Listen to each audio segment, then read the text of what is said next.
how difficult has it been with so much of this kind of stuff going on to be able to find a level of consistency and a rhythm when it comes to playing games? Well, it's a heck of a lot easier when it's your team that doesn't go on the pause. We were still able to come back and practice and have another day for Virginia. If you're talking about the pauses that we incurred, I think we've talked about that enough. It's just not easy. Young team trying to instill habits and keep your conditioning. It's tough. But having said that, we didn't necessarily miss anything other than being able to play on Wednesday night. We still practice. So I'd like to think that our team's gotten better over these last 3 days and ready to go against a really good team tomorrow. Aaron?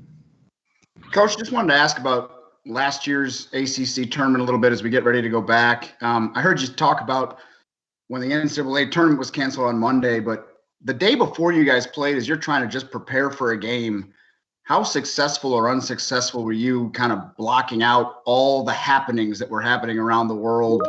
And how do you remember that evening going down?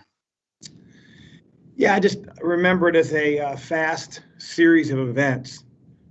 It just seemed like it was a domino effect of, you get a little bit of tiny news and then, you hear something else from, Fred Hoiberg being sick on the bench to Rudy Gobert to, no fans to the next day, the Big Ten tournament being canceled. Things were just happening at such a fast rate that it was hard to process, everything that was going on.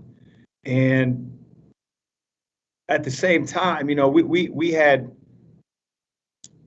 focused on two teams because we weren't sure who we were playing, Syracuse or North Carolina.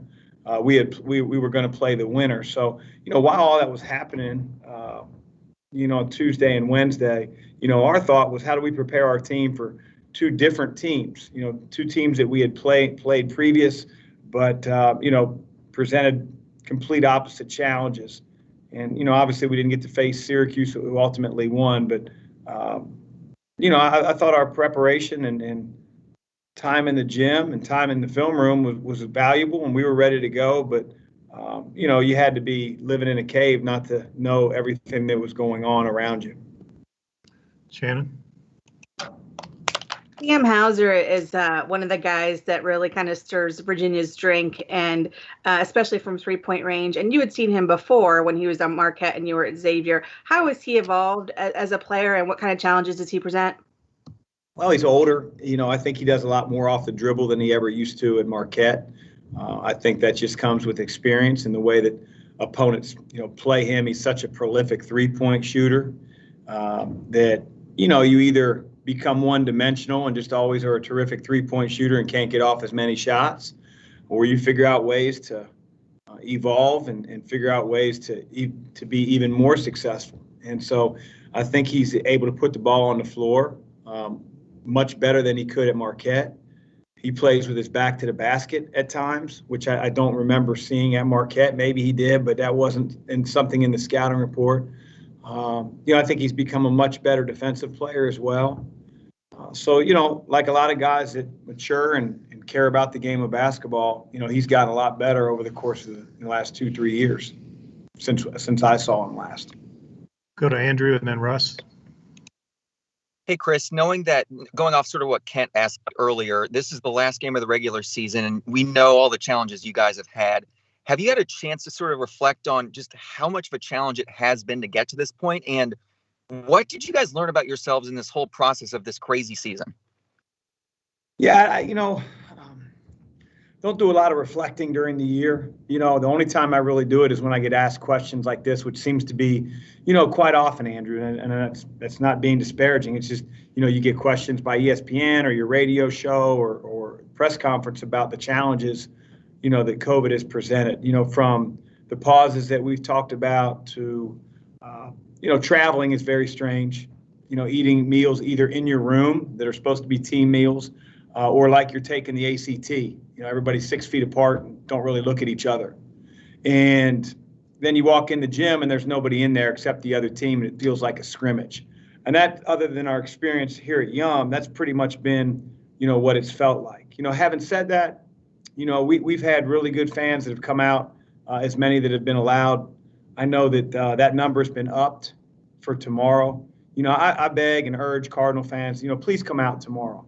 Our guys have been through a lot, and it'd be great to see as packed house as we can get, as we're allowed, for those guys, the sacrifices they've made, wearing masks in practice, being away from family members for such a long time and playing to represent their school and the great people of this community. It'd be awesome. I think the young officials do a great job of keeping everybody spaced, still enjoying a really good experience. They do serve beer, now. I know that wasn't the case in the very beginning. So there's that. And we would love to see as many fans as we can here tomorrow. That'd be awesome.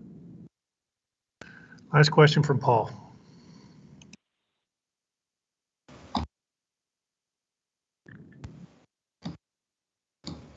Sorry, having trouble with my mic. Virginia's so famous for their defense, and it's still there, Chris. But offensively, even though they're not scoring a whole lot, they are really efficient and really in and out balance. Can you just sort of talk about what they do offensively? Sure. I think that they play a little faster. At least their decisions in transition have been a little bit more risque. They've shot the ball in transition from three.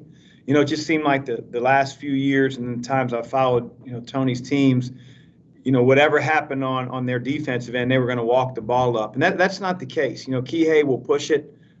Their guys will spot up. They've got terrific three-point shooters.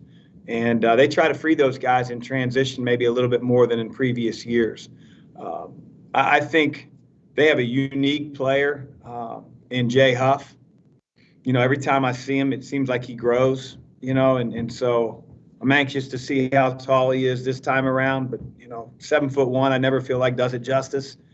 He's a threat around the basket for any type of lob. He's shooting the ball as well as any player in our conference from three at that size. And they have other guys that are shooting the balls equally as well. I mean, I mentioned Hauser before, but, it's not just those two. They've got a plethora of guys that can shoot the ball from distance. So they really space you out. Kihei's always managed the game as a quintessential point guard, and I think he's doing an excellent job, getting in the lane and getting those guys shots. So it starts with their shooting ability, and then, like I said, a unique player in Jay Huff. Coach, thank you, and thanks everybody for joining us. Reminder for those that wish